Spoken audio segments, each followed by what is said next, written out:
आजची मोठी बातमी वाल्मिक कराडचा रुग्णालयामधला एक व्हिडिओ TV9च्या हाती लागलेला आहे। वाल्मिक कराडवर सलग दुसऱ्या दिवशी ICU मध्ये उपचार सुरू आहेत। पोटदुखीचा त्रास होत असल्यामुळे त्याच्यावर उपचार सुरू आहेत।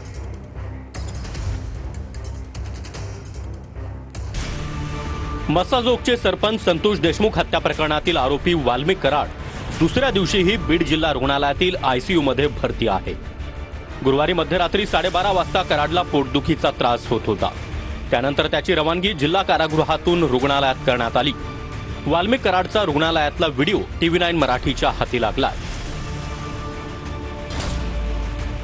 वाल्मिक कराडला स्लीप ॲपनिया नावाचा आजार आहे।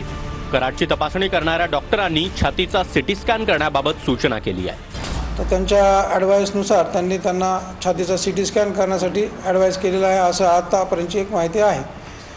तर त्याचा अहवाल जो आहे तो संध्याकाळपर्यंत आपल्याला प्राप्त होईल। त्याच्यानंतर त्याच्यावर आपल्याला भाष्य करता येईल। डॉक्टर नक्की कोणत्या तपासण्या करत आहेत? सुटून जायचं ऑपरेशन सुरू आहे का असा सवाल उपस्थित करत मनोज जरांगे यांनी या संदर्भात शंका उपस्थित केली आहे। डॉक्टरांसह कोण डॉक्टर आहे तिथं ते काल बाईट देत होता त्याच्यासह सगळ्या चौकशा होणं गरजेचं आहे। का आरोपीला सुटून जाण्यासाठी तिथं काही षडयंत्र रचलं जाते दवाखान्याच्या माध्यमातून? आरोपींना ICU मध्ये सांभाळताय काय? जेलमध्ये सांभाळा ना।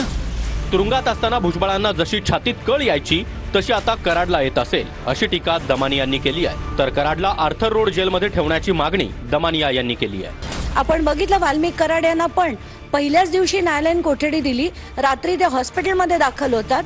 आता तर काय म्हणे ICU मध्ये ठेवलंय त्यांना। हे सगळे थेर आहेत, दुसरं काही नाही।